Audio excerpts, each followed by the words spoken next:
Hello everyone and welcome to this brand new episode of the Opposition Preview. I'm Diyar and today we'll be looking ahead to the Norwich City game. Start of a new year, start of a new decade, another away game, but I'm positive. I'm positive going into this game due to the fact of what we saw against Southampton. I felt like for the majority of the game, we were pretty much the dominant side. I felt like we controlled the game pretty well, even when we went 1-0 up. But of course, the costly thing in that game was that Martin Kelly error, which led to Danny Ings going through and goal and scoring. But I felt like Martin Kelly still had a good game, minus that error. So there's still so many positives going into this Norwich game from Southampton game. But one thing we have to consider as well is the fact that yes, we've got players like 6 or 7 out for the Norwich game. But we've also got players who are playing through injuries. So we've got Martin Kelly, seems like he's playing through injury, especially at the Southampton game. We've got Checo Kayata who came on. He's been going through a bit of an injury. He's not 100% fit as well. So it's not like we've got 6 or 7 players out and the rest of them are 100% fit. That's not the case. I mean, it's such a horrific time for this to happen. The games that we've had so many winnable games where we haven't had a 100% fit squad. And also the time as well. I mean, the fixtures keep on coming and coming. December is probably the worst time to pick up an injury crisis. But I felt like we've handled ourselves pretty well. And going into this Norwich game, looking at the Norwich side, they haven't kept the clean sheet in 9 months in Carrow Road. So there's a massive opportunity there. We like to play away from home due to our counter-attacking abilities. So I feel like this game suits us pretty well. And I think that's why I'm pretty much confident going into the game.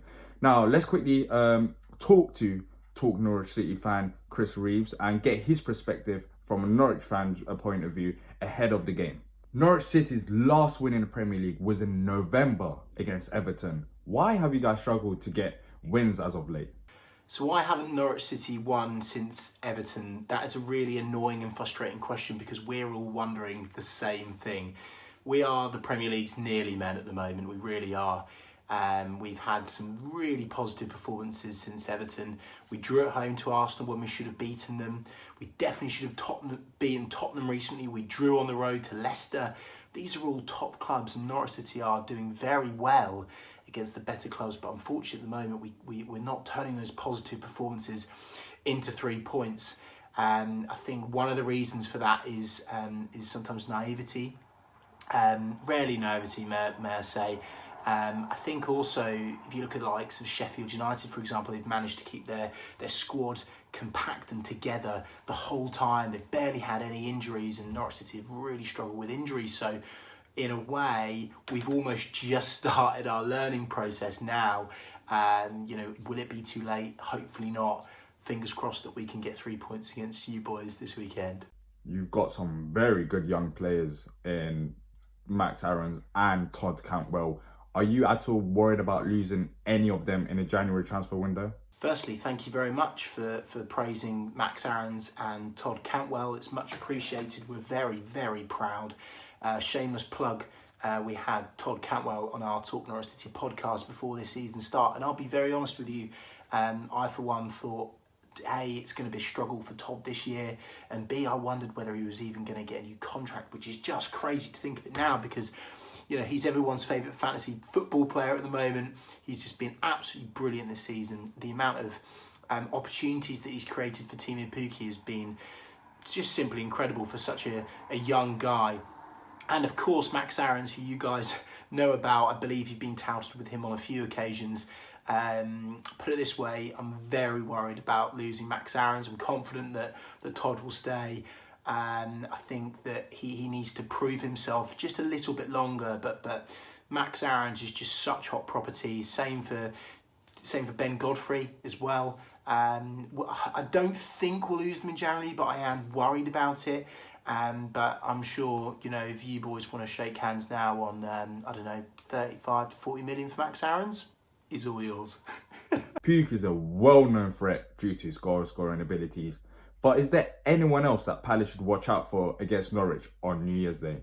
Look, yeah, for sure. Pukki is our main man. He's super dangerous, and if you give him space and time, he will punish you. That's for sure. But another person to look out for would certainly be Emi Buendia. Created more chances than anyone else in the Premier League so far this season. The man has been absolutely exceptional. He's actually created, I think he created the most chances in a game this decade, along with Eden Hazard or some mad stat like that. This guy coming up from the Championship this season, I said, he is going to be the main man for us this season, and it's starting to prove right. He's nippy, he's quick, he's got that Argentinian flair. He's not afraid now to put a tackle in, which is good as well. He's really improved the defensive side of his game.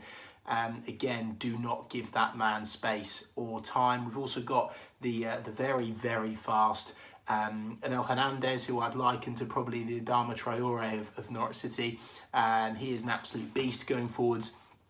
There's a multitude of players. I mean, we've already spoken about Todd Cantwell as well, an absolutely brilliant player, and a very, very recently, Mario Vrancic has just come back into the fold.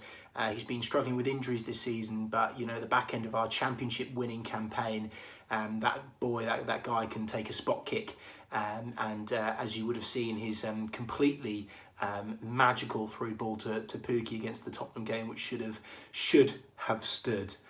So yeah, watch out for Emi Buendia, because if you give that guy space, he will tear you up. Where do you see the game being won and lost? For me, of course, as long as he stays with you guys, the man that we must stop running at us is Wilfried Zaha. That guy is just absolutely incredible, and he can turn games in their heads. He is that magic that that you have to have in the Premier League, and that's the worry for Norwich, is that there's been far too many games this season where I wouldn't say we've been complacent, but we've not taken our opportunities in the first half, and I have no doubt, and it's not me being arrogant, I have no doubt that we'll absolutely dominate you in the first half. But when you've got a player like Wilfried Zaha you're coming up against, that's the danger, is in the second half. All he needs is a nip and a trick, cuts inside, cuts one near post or far post, and of course, and it pains me to say this, it will be won and lost on probably a farcical VAR decision.